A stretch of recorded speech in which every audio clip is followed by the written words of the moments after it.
Good morning. Woo. Oh, thank you. Yeah, thank you.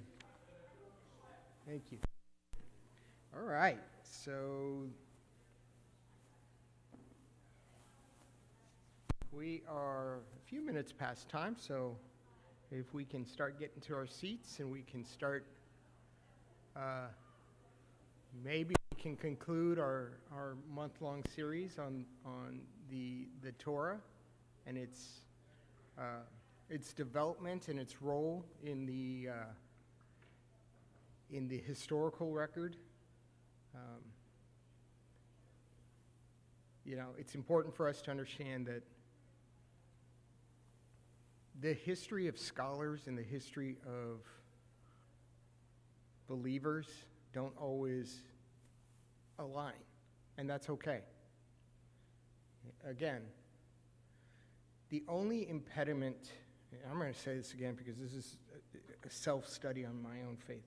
The only impediment to faith is your own impediments. If you believe that something you hear on the radio is going to block you from the faith that God has provided to you and given to you, that's a you and God problem. That's not us and God problem. I mean, the reality is people make mistakes, and I've said that again and again. We need to understand that. It's not that the word is not infallible or that it is not inspired. The word gets mistranslated. How many of us, and I'm not going to ask for a raise of hands, how many of us read the King James Bible? How many have compared the King James Bible to a newer edition, NSRV? There's phrases in there that are different. It's just, that is human nature. We've screwed it up, not God. And that's the thing, is these things that we are studying and we are talking about, they're not new. We're not making this up to the evidence isn't being made up to throw you off guard or to stumble you. The evidence is the evidence. The truth is the truth. The problem is, how do we interpret that truth? Are we willing to say that my faith has always been perfect? Or are we willing to say, hey, I'm a human being and I'm imperfect and I struggle with this? How many of us have prayed fervently and it doesn't get answered? Look at the word. David prayed and prayed and prayed and prayed, and what happened? God killed his son because of his errors. Time and time again, the things that we want to be true and to happen don't always end up that way. And it's important for us to understand that. It's not something that God has done wrong. It's our interpretation of it. God is perfect. His Son is perfect. Because we are not perfect, there is no way we can achieve that perfection except through his Son. That's the challenge that we find ourselves in on a daily basis. I want to win the lottery. Probably not going to happen.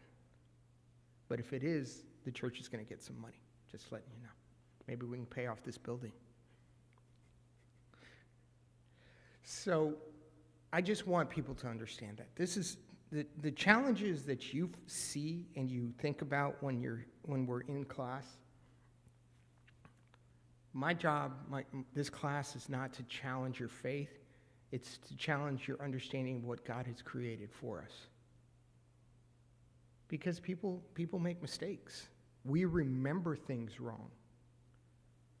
In a spousal relationship, how many times are you always right? All the time, right? We make mistakes. You don't think the relationship that we have with God is any is even more important, perfect. But it's not God who is perfect that makes the mistakes. It's us. It's the way we perceive things. And there was a thing that went around social media a couple of years ago where they had the picture of a dress, and they were asking people, does it look blue or does it look gold? I don't know if anybody saw any of that. It's our perception, because some people did see it a different color than what we saw it. I mean, it was green. We all know that. That was the reality. It was green, but everybody was afraid to admit it. It's kind of like the emperor's new clothes. Nobody wanted to let the emperor know that he wasn't wearing clothes. We don't want to admit our mistakes. So we say yes without knowing all of the facts. That's just life. And it's important for us to understand that. It's not wrong. And at least for me, my faith hasn't wavered. My faith is even more, because I think to myself, what else has God done that I'm not aware of? God, we don't hear anything in the Bible about what happens in the Philippines during his creation. We don't hear anything about North or South America. We know nothing about those things because God doesn't mention them in the Bible. But we know that they were there. It's not like in 1492, boop, God created the rest of the world. It was there. We just don't know that. We don't have those stories. We don't know what happened to Bethlehem during a certain period of time because we don't have it written down. What we have is the writing, and remember, and that's the foundation of this. Our evidence, our biblical evidence, is all about the writing, because that's all we had for so many years, for centuries, millennia. That's all we had. But now we have the ability to see the other things as well. So I just want everybody to keep that open mind, not because I want you to have a liberal interpretation or a conservative interpretation of the word, but because there is no liberal or conservative of the word. It is the word. It's the word. It's us who put that spin on it. It's us. So as we continue our class, we hopefully will get through Genesis and Exodus, Leviticus, Deuteronomy, the Torah. And are there any questions before we start? Comments or anything? Let's open our class with a prayer. Let's bow our heads. Holy God, we come before you. We ask you that you be mindful and that you help us to be patient, that you bless this class, that you open our ears and our minds to see the wonders and the things and the creation that you have made. Help us to love one another, forgive us when we fall short, and forgive others. We ask that you be with those that are in our minds and our hearts, those that are members of this congregation, members of this world. We lift this world up to you, God, because we know this is yours, it's your creation, and you want good to happen for everyone and everything. But we as human beings fail at that. Help us to understand and to love one another, to bring your word to other people, to bring just your message of peace and grace and hope.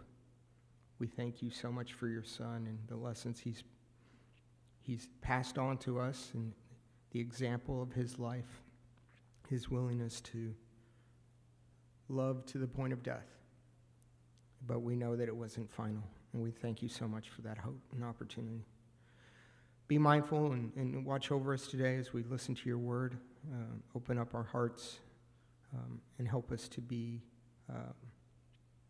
patient. We love you, and we thank you so much for everything you bless us with. Special reminder that those of the faithful who are Eastern traditions are celebrating your resurrection today because of a calendar situation. We just hope that they have a blessed Easter. We love you. We give you praise and glory forever and ever. Amen. So, yes, and just, today is Greek Easter, as they call it. It's the Eastern Orthodox and most of the Eastern faiths, because of the Julian and Gregorian calendar mix-up in the 1600s. So, any questions, any concerns, comments, anything? Let's jump into it. So we have been talking about the Torah. We have been talking about the first 5 books of the Bible, the Pentateuch, and its development. The development being the actual final the final conglomeration, the final composition of these books. We've talked about foundation. We kind of stepped back and took a slow approach as to why there are 4 major theories, or 4 considered the 4 source hypothesis, or the 3 source hypothesis now, about who actually developed and wrote the Bible. There was a really good podcast I was listening to earlier this week that emphasized that just out of, maybe it's because social media likes to track things and they listen to you even though you don't have your phone open or anything like that. But the podcast was talking about, why scholars don't believe that Moses could have actually written down the entire old Torah.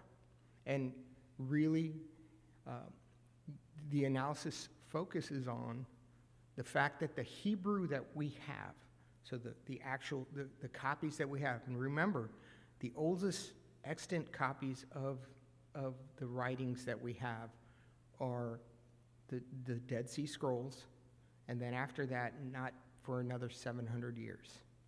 So there's not a ton of evidence, but the Hebrew that is, the words themselves are really well developed. It's what they call, in the scholastic sense, High Hebrew.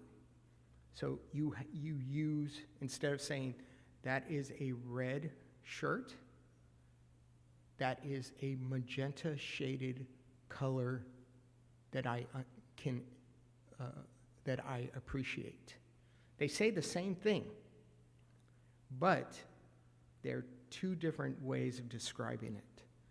So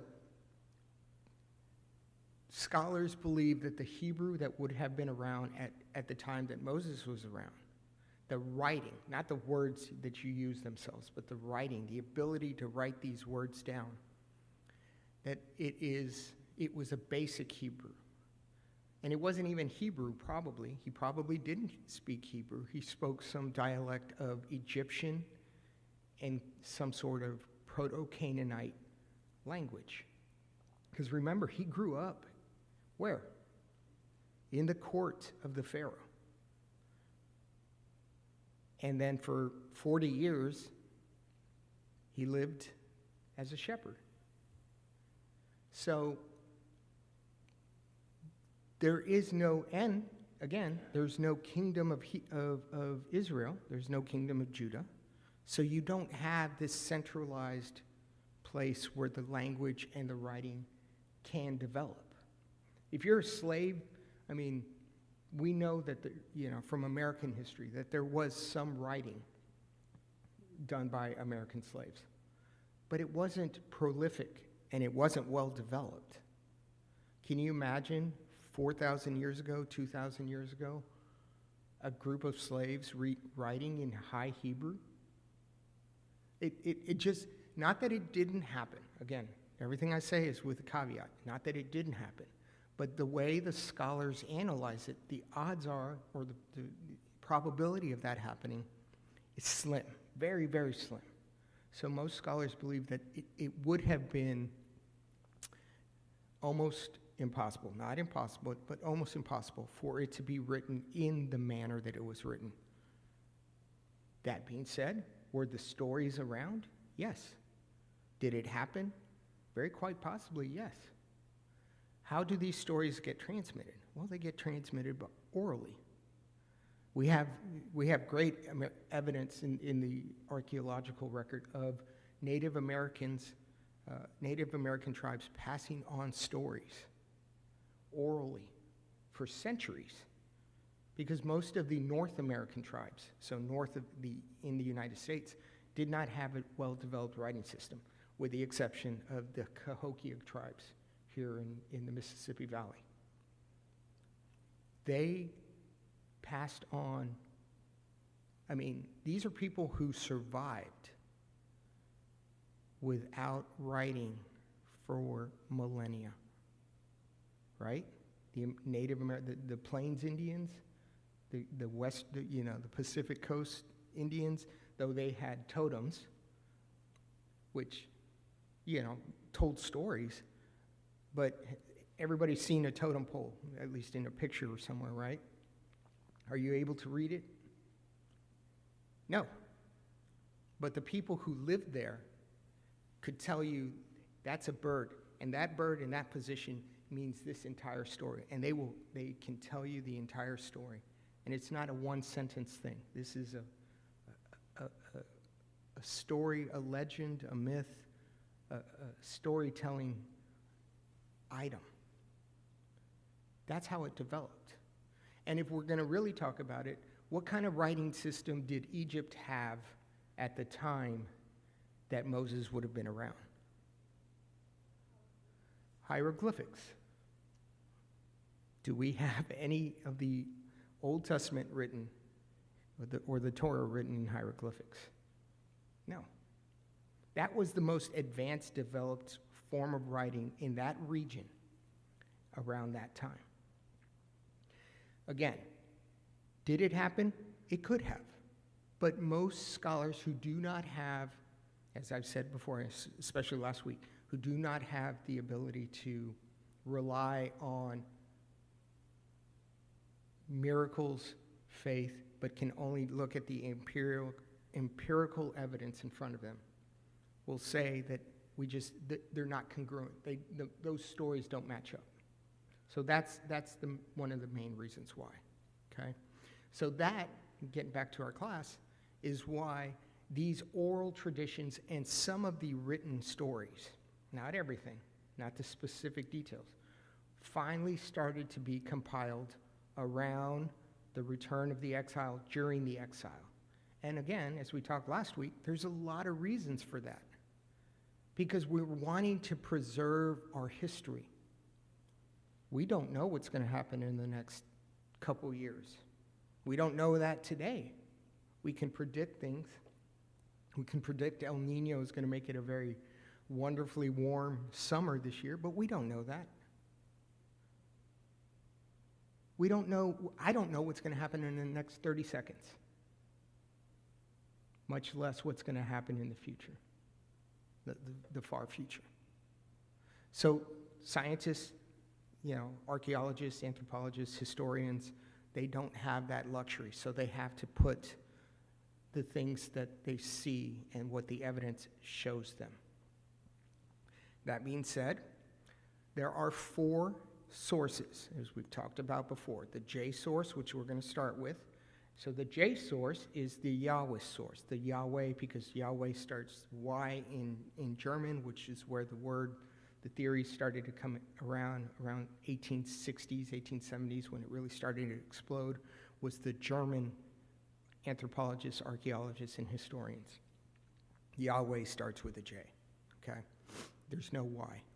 So the major characteristics of what the J source is, the Yahweh source, are that Yahweh Adonai has an anthropomorphic figure, both physically and in personality. So again, we've talked about this before. He's kind of a dude. And I don't mean that in the light sense. I mean, he's a physical being that interacts with people. He walks in the garden, right? He intervenes physically in Sodom and Gomorrah, whether it's his angels through, his angels or him directly. The fire, the burning bush. Those things are the sense. Another reason why they believe that these sources are much older is because this J source is particularly concerned with Judah. Is God really going to favor one tribe over the other? The answer, to be careful how you answer that. Because yes, God does favor some of the tribes more than he does others. Right? He punishes tribes that don't listen to him. But the writers are focused on, the emphasis is on Judah, the tribes, the tribal Judah, Benjamin, the southern kingdoms. That, for scholars, is an indication that, well, the writer is going to be focusing on this area because that's where the writer is from. He's not going to talk about Dan or Naphtali because those are either not in existence anymore or they're so far away, I don't know much about what's going on there.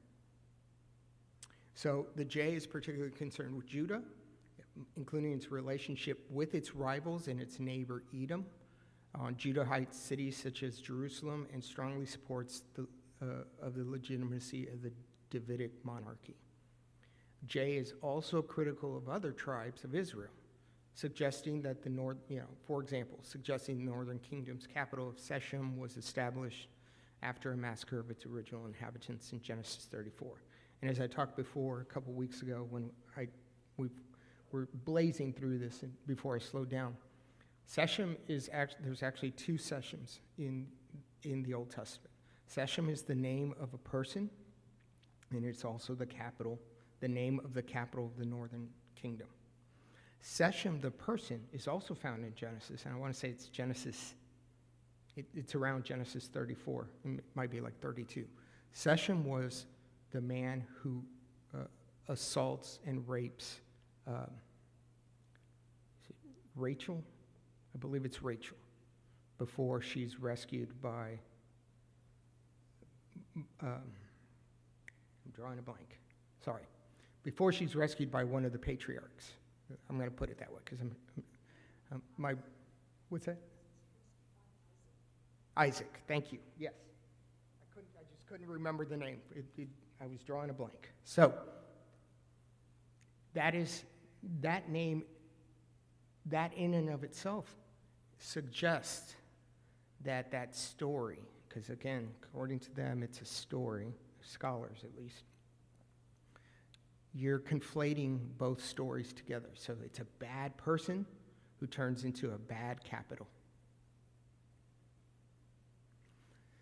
J does not focus on the law. Remember that. We've got some law writers, primarily E and P. Or, I'm sorry, D and P. So we have those guys. Those are the ones who focus on the law. This is more of a storyteller. So a lot of Genesis. Let's turn this on. This is the new one. And by the way, I think Shane was holding it upside down, which is why he was saying that it wasn't working the way he thought it was working. But we'll keep that to ourselves here. We can edit that out of the video later. So the J source, the Yahweh source of the J source is named because of its emphasis and focus on God as Adonai, as Yahweh. Scholars abbreviate the source as J because of the transliteration. Yahweh begins with J. The most notable revision in the documentary hypothesis, and we talked about this last week. So it used to be 4 sources.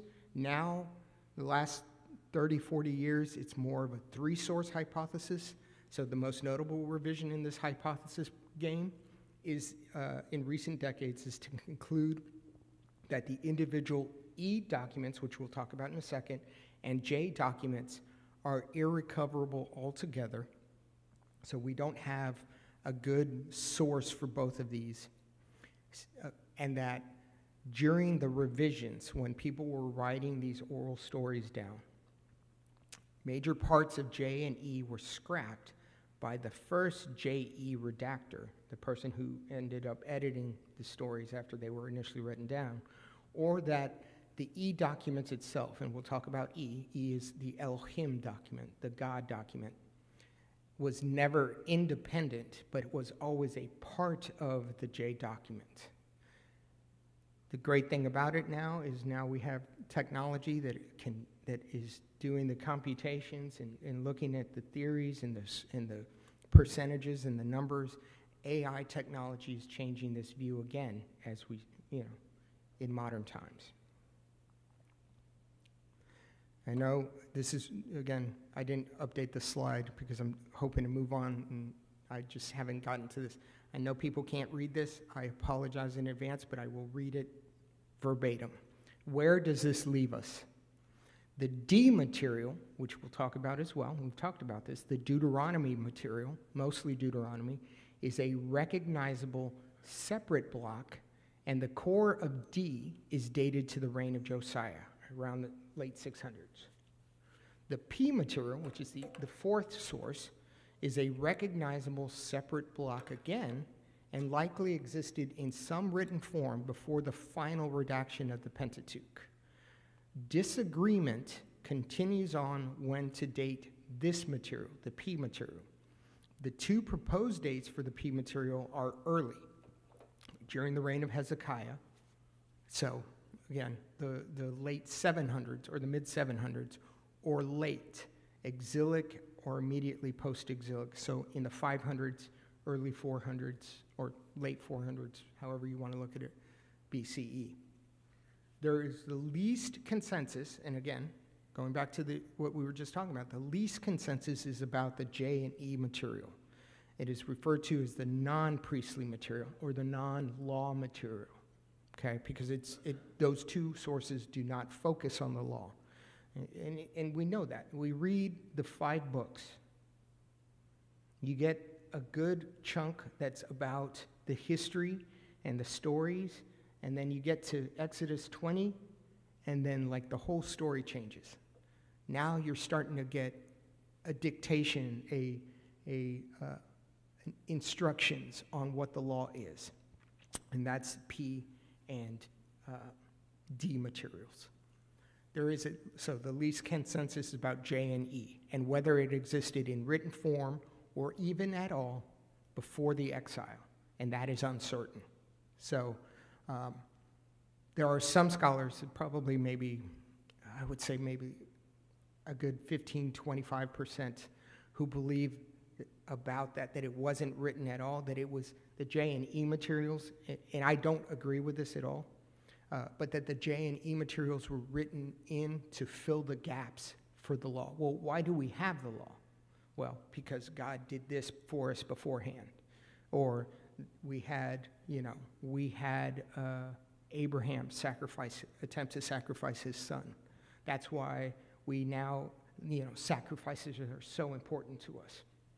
I don't necessarily agree with that, but that's, again, said at the beginning, that's me. I can interpret it the way I want to. You can interpret it the way you want to. There's no big consensus on this. That's why God gave us our own individual. We're not angels where we all have to agree. We have free will. But the vast majority of scholars agree on this point, that the 5 books in their final form reached their final form after the exile, the Babylonian exile, 597 to 538 BCE, and sometime during the Persian period, so before the Alexander the Great and the Hellenists in 332, so 538 to 332. We talked about this. I'm going to skip over this. These are the kind of 4 or 3 or 4 examples of scholars who differ on the dating.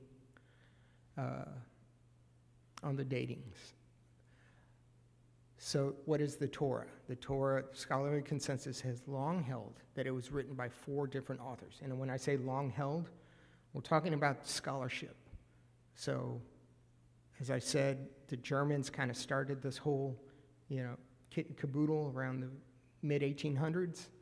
So from about 1890, so maybe 40 years after the scholarship really started to start a good foundation, is when this theory started coming out. scholars, guys who sit there, and 99% of them were guys, so I do say guys intentionally.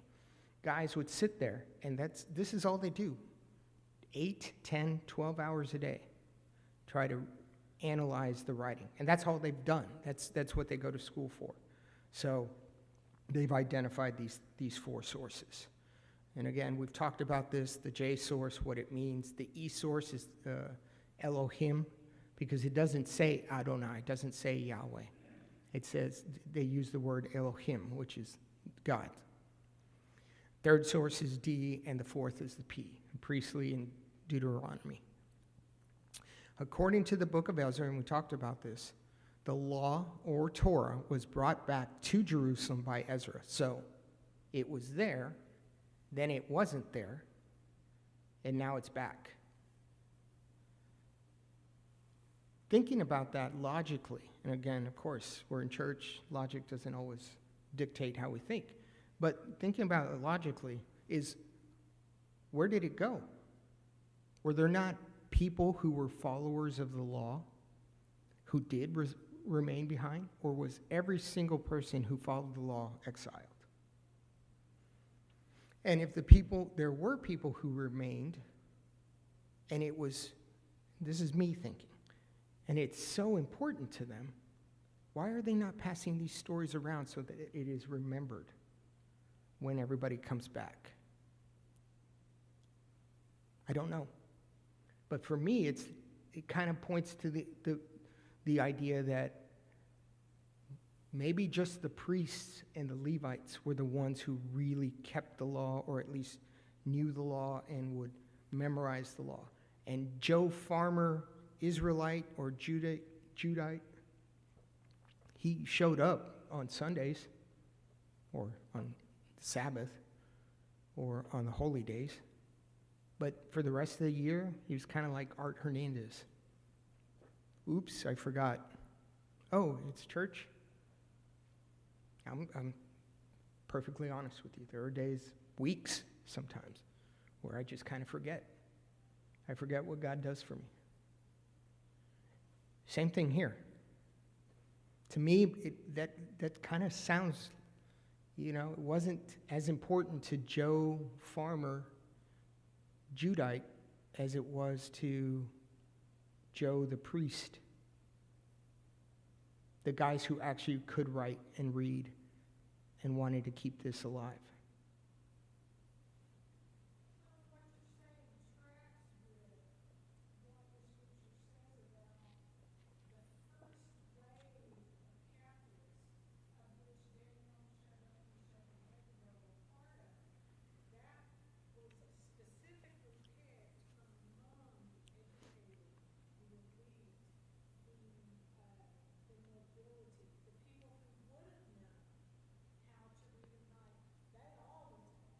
Mm-hmm.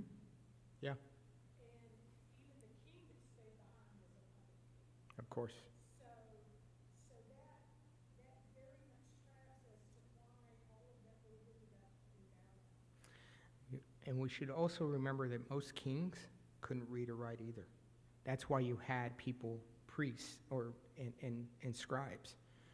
Because we read in Ezra, we read in Nehemiah, we read in Jeremiah, and in Isaiah, where somebody goes to tell the king, hey, we found the law. Oh, what does it say? Well, you're the king. Shouldn't you know? No, not necessarily. So they read him the law, and he says, oh, my goodness. We need to let the rest of the people know about it. So he orders other people. The king, it's not the king that's reading it. It's not the king that reads it. It's the scribes that read the law, and the priests who read the law to the people. Yes, sir. Psychologists, sociologists, I remember from college were saying, that's too many years ago, 3 generations. What we know, what we believe, the history of the United States of America. If it wasn't for these writings that we do have blessings of having today, they didn't back then, like you mentioned. It Yeah, I would. Generations. Right. I would be gone, the generation that followed me would be gone, and with the ending of that generation, it collapsed. Right. Think of, I mean, what's been all over the news? Not the Iran war. What else has been on the news this week? Artemis 2. We haven't been to the moon in 53 years. Look how much excitement has been going. I mean, I'm a space. I wanted to be an astronaut when I was this big. Just drink my Tang and float in the space all day long. That's all I wanted to do when I was a kid. I grew up in, side note, I grew up in San Antonio, and we were lucky because Kelly Air Force Base was the halfway stop point between Florida and California when the space shuttle would land on the back of the 747. I have about 500 pictures that my dad took of me, 4 years old, 5 years old, standing within 20 feet of the space shuttle. But those are the feelings and the memories and the things, the excitement that we've been missing for 53 years, and it's back again. But remember, those of you who do, because again, it was before my time, 53 years ago, people were like, it's a thing. And that's one of the main reasons why we got rid of it, because it wasn't exciting anymore. That might be part of this conversation too. Yeah, it's the law. Yeah, it's what? It's Pesach. It's the 15th of Nisan, 14th of Nisan. Let's bring our goat, our lamb. All right, we're done. Let's get back to the harvest. It's just a regular thing. But what we know is and again, and I've read this before, so in Nehemiah, we learn that the scribe, that Ezra reads the law to the people because they hadn't heard it before. And it's been 80 years. So, what you say, loss of memory, that happens. And we'll talk about Ezra when we get to Ezra and Nehemiah, because most scholars believe it's one book. We've just kind of split it up. But from the time of Ezra onward, so roughly 450, 430 onward, the Torah is acknowledged as the ancestral law of the Judeans, even if it was not always observed, which we have talked about, inexhaustibly. If they didn't know the law for 80 years, how did they observe it? Why does God always say, stop following the other gods? Why does the northern kingdom fall? Because they gave up God. They gave up Adonai. And they decided to follow other gods. So from the time of Ezra onward, the Torah is acknowledged as the ancestral law of the Judeans, even if it was not always observed. When the Greeks conquered Jerusalem around 300, they confirmed the right of the people to live in accordance with their ancestral laws, with the Judean ancestral laws, i.e. the Torah. So by the Hellenistic period, roughly after 300 BCE, the Pentateuch is practically complete. But we do know from the Dead Sea Scrolls that scribes are still making changes down to the turn of the era. And we'll talk about that when we get to the Dead Sea Scrolls. But it's not, again, we're not changing the law. We're just tweaking it. So, for example, rules regarding, cleanliness might have, instead of 7 days, it might have been 3 days or 5 days, or the Day of Atonement. Because we know that in Nehemiah, that they don't celebrate the holidays on the same days that are now fixed in the Jewish calendar, because they didn't really have a Jewish calendar. So they were just like, it's kind of springtime. We just need to get this festival done quick. So those are the kind of small tweaks. There's no change in the law itself. So you've seen this before, really looking at about 600 onward, so the destruction of Jerusalem and the exile. Sometime around 400, the Pentateuch is completed. I'm showing you on the bottom rightish, and under that it says Ezra and Nehemiah. So around 400 is when those books and these stories and these writings are generally considered to be complete. And then on the bottom, from 400 to about 180 to the Maccabean rule, and that's at the very end. So some of the books we're also going to start talking about next is, we're going to talk about Second Isaiah, which everybody, wait, there's no second Isaiah. There is a second Isaiah. It's part of Isaiah. It's the last half of Isaiah. Isaiah, Deuteronomy, and then we'll continue to talk about the history of the laws, because it's important for us to understand how this all fits. This all fits in a, so the law is the border. I used to tell people this when I practiced family law. The divorce is the fence. If you want to play outside the fence, great, but the fence is there, so if nobody wants to play properly, we got to drag them back in the fence. That's the same thing with the Deuteronomies, the laws. So the laws are, hey, this is what you have to do. If everybody agrees that we can do it something differently, okay. But if somebody disagrees, we got to come back. So it's the foundation, it's the flags. So you got Haggai, Zechariah, Deuteronomy, Deuteronomistic Jeremiah. That's a really cool one. So it's actually the latter half of Jeremiah. It's a good chunk of Jeremiah.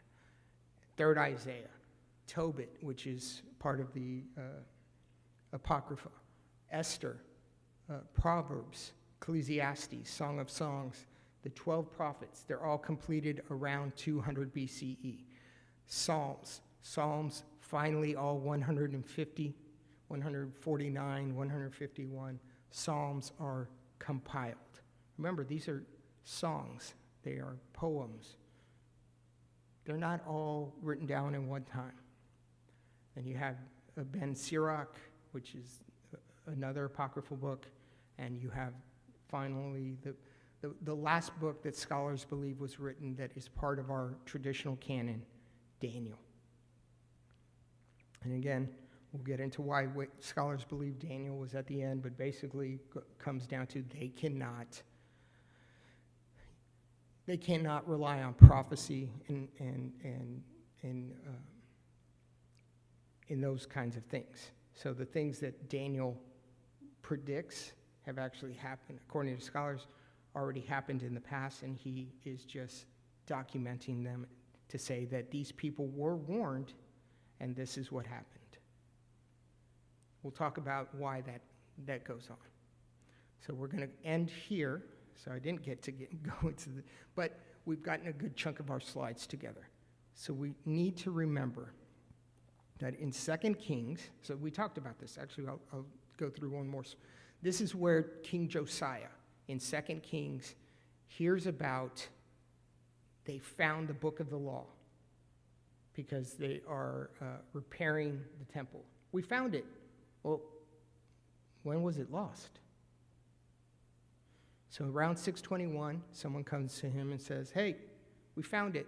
And then it's presented to him. And he has a prophetess, not a prophet, not a man, not anything that we think of would be the person that the king would ask to interpret this. He asks a woman soothsayer, is this the law? And she says, yes.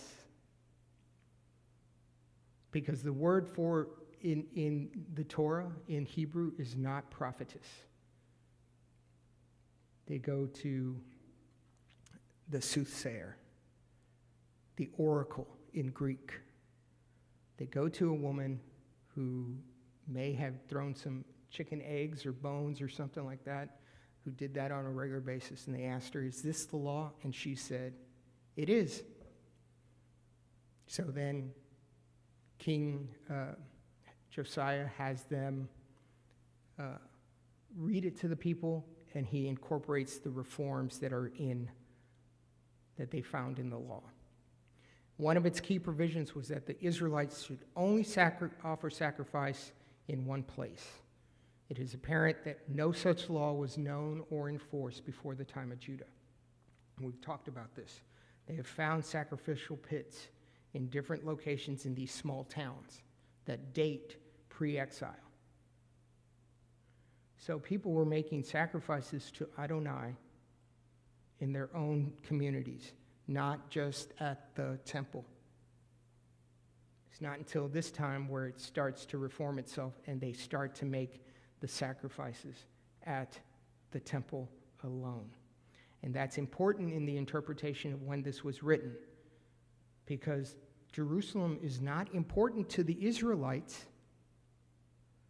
the northern kingdom, because that's not their capital. So the odds are that this story emphasizing, and we talked about this about the J source, emphasizing the Jerusalem and Judah is that we're going to start focusing on Jerusalem and Judah. So we're going to start on the specifics, some examples of the J source and the E source in the 5 books. Okay? We're going to just kind of talk about that. We should be able to get through J and E and P, because I think there's only maybe 10 slides left. Hopefully we'll be done next week, and then we can move on to our next book, which is going to be, we'll find out. I don't know off the top of my head. I have to look at my timeline again. But any questions? Yes, sir.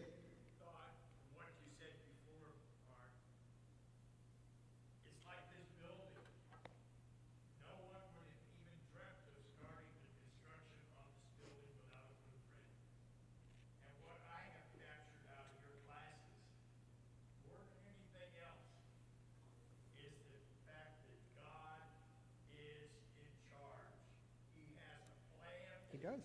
That we can visually look back on now and say, there's the blueprint. Yeah. And you can wonder, you talked about your space dreams. Can you imagine what effect that would have had back then? God knowing it was going to happen. Yeah.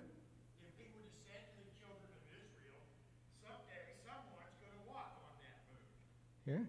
Turmoil, confusion.